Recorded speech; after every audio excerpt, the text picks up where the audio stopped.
Hello students, last video में हम लोगों ने अपनी एपी में सीरीज में देखा था कि किसी भी एपी के एन टर्म्स को कैसे फाइंड आउट करते हैं और एन टर्म्स का सम की बात करी थी। आज हम लोग पहले सीखेंगे कि किसी एपी में मान लीजिए एन नंबर ऑफ टर्म्स अगर दिए गए हैं और एंड से आपसे कोई टर्म्स की बात करे कि कह दे कि एंड से आरएथ टर्म, जैसे सपोज करिए 10 टर्म्स दिए हैं और उसने कहा कि एंड से 5th टर्म बताइए, स्टार्ट से नहीं एंड से। तो आइए इसके लिए एक फार्मूले का डेरिवेशन करते हैं कि कैसे हम लोग एंड से किसी भी टर्म को फाइंड आउट करेंगे। तो देखिए, सपोज करिए कि हमारी एपी गिवन है ए प्लस डी, ए प्लस 2d, इस तरह से एपी बच्चों चल रही है और इसका nth टर्म जो है वो a plus n minus 1 into D है, जो कि हम लोग को ऑलरेडी मालूम है। अब अगर सपोज करिए हमको एंड से किसी टर्म को निकालना होगा तो बच्चों फिर हम इस डायरेक्शन से मूव करेंगे। तो उसका फर्स्ट टर्म क्या होगा उस सीरीज का? उसका फर्स्ट टर्म हो जाएगा बच्चों a plus n minus 1 into D. अब देखिए, फॉरवर्ड जब आप मूव कर रहे थे तो आपका कॉमन डिफरेंस था स्मॉल डी, तो जब आप इसको बैकवर्ड मूव करेंगे तो ऑब्वियसली मेरा कॉमन डिफरेंस क्या हो जाएगा? माइनस का डी। तो अब हमको आरएथ टर्म बच्चों निकालना है एंड से, तो उसका पहला टर्म क्या होगा सीरीज का? a plus n minus 1 into D, और उसका कॉमन डिफरेंस होगा माइनस डी। तो आरएथ टर्म फ्रॉम एंड, इसके लिए बच्चों अगर हम फार्मूला को देखें तो ये क्या होगा? This should be nothing but what is the first term, that is a plus n minus 1 into d. ये हो गया फर्स्ट टर्म, प्लस आरएथ टर्म चूंकि निकालना है तो r minus 1 into D. D की जगह बच्चों क्या यूज करोगे आप? माइनस का डी। तो अगर इसको मैं सॉल्व करूं तो this is a plus n d minus d plus r into minus d, और दिस माइनस माइनस प्लस का डी। तो आप देखिए ये minus d and plus d cancel out हो जाएगा और फार्मूला आ जाएगा a plus n minus r into d. तो ये होगा बच्चों आरएथ टर्म फ्रॉम एंड। तो rth term from the end का बच्चों फार्मूला क्या हो जाएगा? a plus n minus r into d, जहां पे अब ये a क्या होगा? अब ये फर्स्ट टर्म होगा और d उस एपी का कॉमन डिफरेंस होगा, n उस एपी के टोटल नंबर ऑफ टर्म्स होंगे और r जो होगा वो नंबर ऑफ टर्म्स होगा जिसको मुझे एंड से कैलकुलेट करना है। इसको एक एग्जांपल से समझते हैं।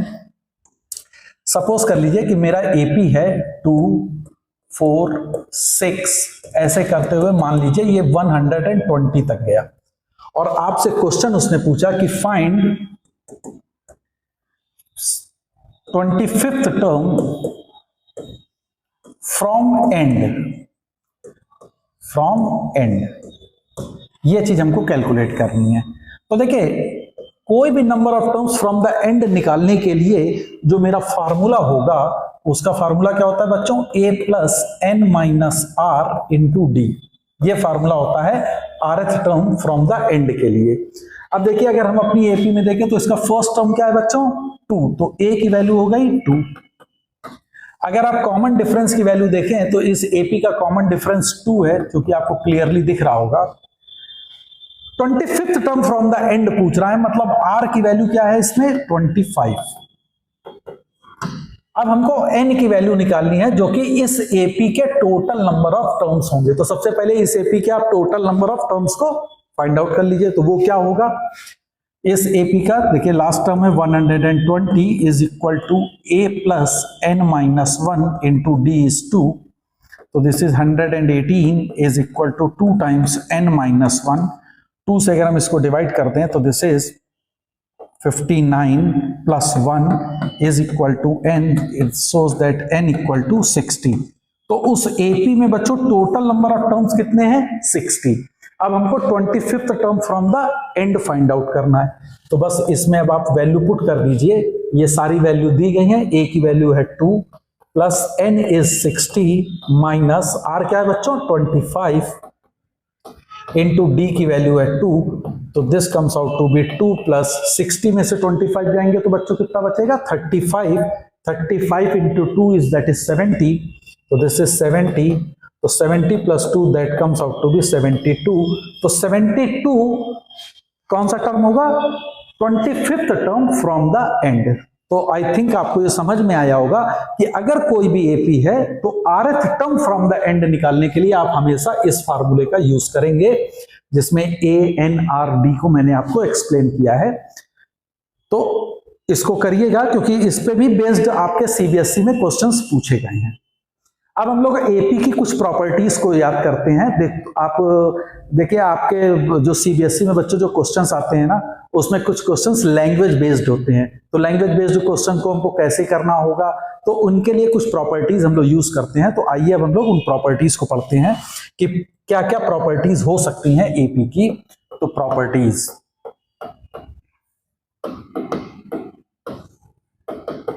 देखिए पहली प्रॉपर्टी ये होती है किसी भी एपी में, सपोज कर लीजिए अगर आपके टर्म्स दिए हैं ए बी सी, ये कोई एपी में इस तरह से दिए गए हैं, तो ऑलवेज रिमेंबर कि डिफरेंस जो होता है वो हमेशा सेम होता है, हमने पढ़ रखा है। तो b minus a is equal to c minus b, तो मतलब क्या होगा बच्चों कि b की वैल्यू a प्लस सी अपॉन 2 हो जाएगी।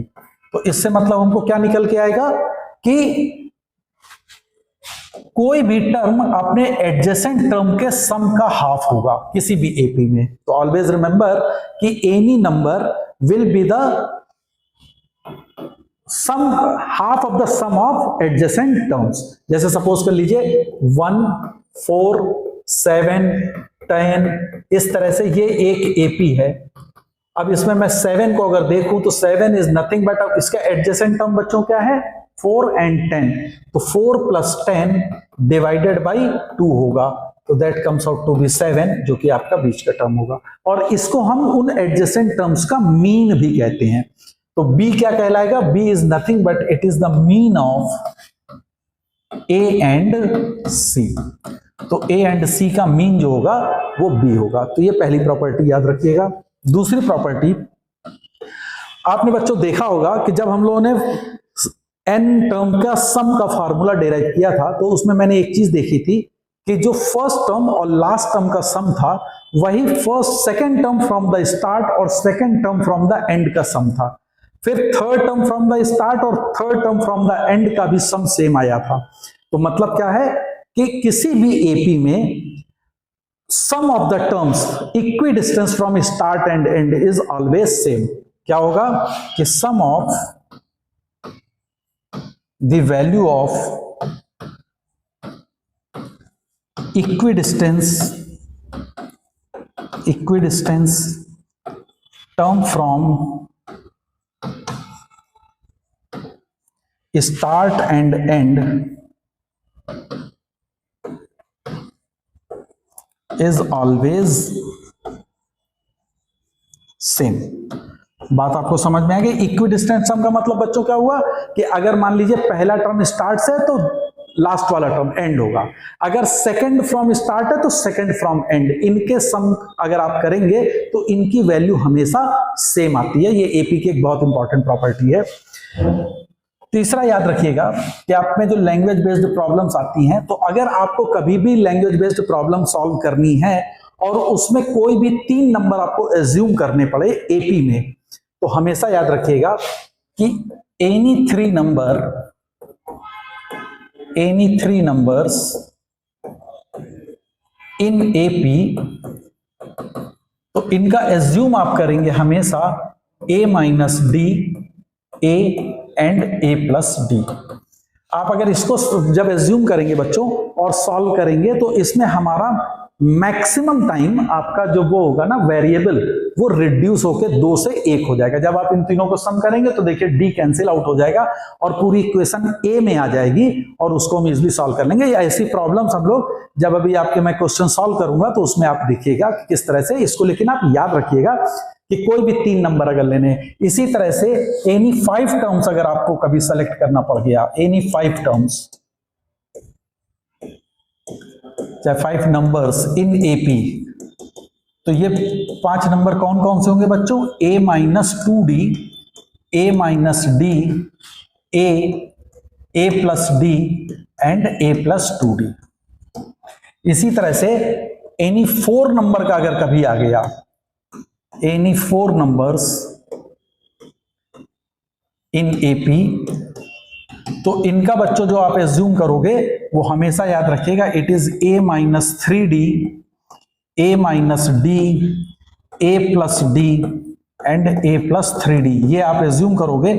और याद रखिएगा कि इस वाली एपी का कॉमन डिफरेंस जो हो जाता है वो 2d के बराबर होता है, तो इस चीज को आप याद रखिएगा। फिर एक बहुत इंपॉर्टेंट कॉन्सेप्ट होता है एपी में, क्या कॉन्सेप्ट होगा बच्चों कि याद रखिएगा, अगर आपको कोई भी n नंबर्स दिए गए हैं और उनका अरिथमेटिक मीन कहा जाए, तो उनका अरिथमेटिक मीन सारे नंबर का सम डिवाइडेड बाई n होता है, ये किसी भी नंबर के लिए होगा, है ना। लेकिन अगर वो नंबर एपी में है, ध्यान से समझिएगा, अगर कोई भी n नंबर आपको दिए गए हैं तो किसी भी n नंबर का arithmetic mean is always sum of all the numbers divided by total number. तो अरिथमेटिक मीन क्या होता है किसी भी नंबर का? Sum of all numbers divided by total numbers.